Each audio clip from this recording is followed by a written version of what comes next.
จะเอาเป็นลูกต้องไปเอาอยู่ในตัวไหว้พญานาคเท้าพัดชลพันนาสูนาคา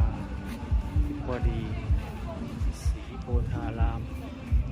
วัดโพธารามบ้านท่าไครครับครับเชิญนะครับตอนที่ทางด้านเอ็นกองในการเครื่องเสียงประชาสัมพันธ์นั้นมีแตงโมที่จะให้ท่านได้ชิมฟรีหลังจากที่มาร่วมทำบุญ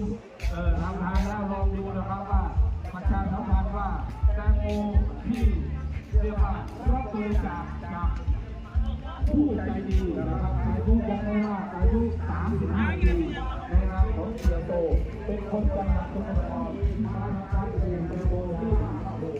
แล้วก็ได้ผลผลิตลดการเป็นราคาลูกค้าที่เขาที่อยู่เอาอยู่ตลาดโอ้โหรสชาติเป็นยังไงลูกค้า